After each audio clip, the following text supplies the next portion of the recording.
Hoje eu acho que a gente tem tanta dificuldade em até na mídia, em rede social, tanta informação que a gente se perde. Verdade. Né? Então, às vezes, um alimento é muito ruim ou às vezes ele é muito bom. E às vezes ele nem é tão ruim, nem é tão muito bom. Às vezes a gente precisa saber combinar, né? Porque o importante é que esse alimento, ele não eleve a glicose muito subitamente. Então, a gente precisa preocupar com a carga glicêmica, às vezes, da refeição. Às vezes a gente tem até um alimento que tem um índice glicêmico um pouco mais alto, mas se a gente colocar ele com uma fibra, uma proteína, uma gordura boa, a gente vai ter uma carga glicêmica mais baixa e a gente não vai ter aquele pico de glicose, que não vai ter aquele pico de insulina, né? E a gente consegue controlar essa glicose no sangue. Verdade, muito bom. Então vamos lá, o que você trouxe pra gente aí, Você quer saber dos piores ou dos melhores primeiro? Vamos para os piores primeiro. Vamos dos piores. Então eu vou começar por um que eu acho que todo mundo sabe, mas é bom lembrar. Eu coloquei alguns bem óbvios, né? O leite condensado, que às vezes uma pessoa que já tem aquela predisposição ou aquela pré-diabetes, ela vai... Às vezes ela fala assim, se eu comer uma colherzinha, não tem problema. E às vezes ela está em jejum, ela já está com aquela glicose sanguínea bem baixa, e aí ela toma aquela colherzinha de leite condensado, aí vem aquela mensagem para o pâncreas liberar aquele tanto de insulina para captar aquele tanto de glicose, e a gente fica tendo pico de hiperglicemia, pico de hipoglicemia. Então, assim, o leite condensado sozinho, para quem já tem uma propensão, principalmente... eu almocei meio-dia e vou comer um brigadeiro ou um leite condensado 3h30 da tarde. É um veneno, porque você vai ter aquele pico de insulina naquele momento e porque a glicose vai subir muito rapidamente, né? Lembrando que a insulina é liberada exatamente para combater esse excesso de glicose, né? Então, quer dizer... Quando a gente consome, né, um alimento que vai liberar glicose no nosso sangue e de uma forma mais rápida, aí vai aquela mensagem para o pâncreas para ele poder liberar a insulina, que a insulina vai lá, capta essa glicose e leva para o tecido-alvo, né? Leva para a célula. É um fator metabólico, é do metabolismo normal. A gente não pode ficar tendo hiperglicemia e hiperinsulinemia o tempo inteiro. É verdade. E aí que a gente vai contribuir para um processo de diabetes tipo 2, né? Então, deixa eu fazer uma pergunta aqui para você. Júnia, olá, tenho muitos casos da minha família de diabetes e gostaria de saber como podemos prevenir para evitar o diabetes. A Priscila de Caparaó. Priscila, minha mãe nasceu aí em Caparaó, viu? Conterrânea sua. Um beijo para você, querida.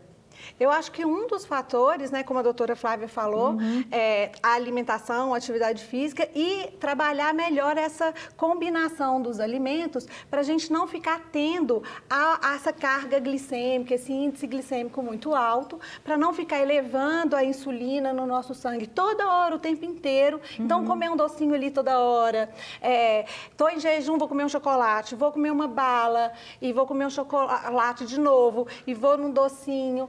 Às vezes não é que o doce está proibido, né? Mas vamos trabalhar ele dentro de uma alimentação, combinando com outros alimentos, que aí a gente não vai ter o tal do pico. É verdade. E aí a gente consegue realmente controlar e prevenir. Isso.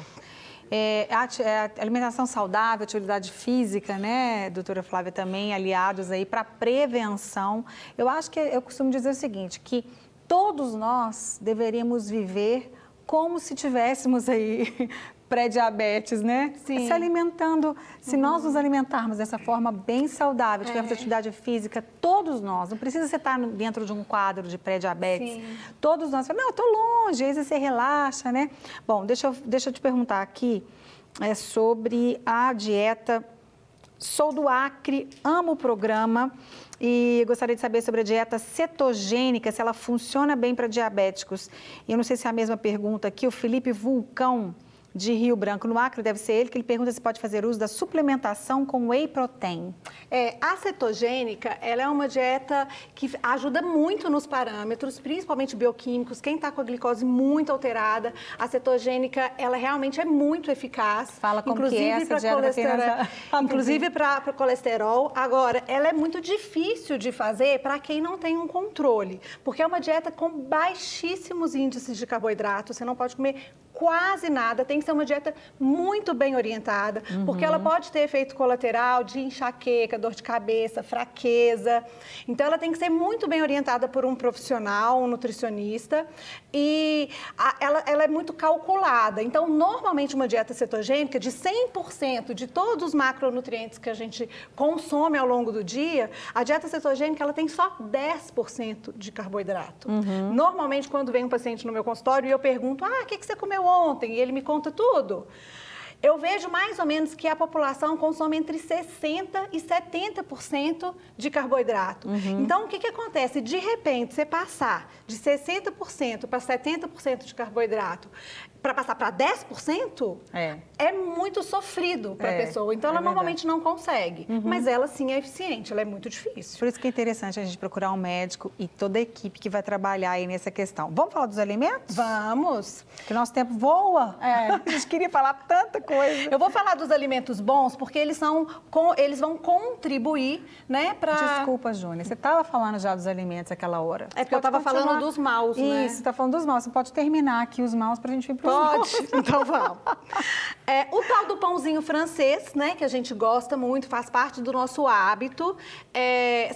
Quando uma pessoa já está com uma propensão, já está com uma pré-diabetes, eu acho muito interessante a gente substituir esse pão francês por um pão integral, porque ele vai ter mais fibras. Quanto mais fibras, mais lenta vai ser essa liberação de glicose no sangue, e aí a gente consegue retardar ou diminuir esse pico de glicemia.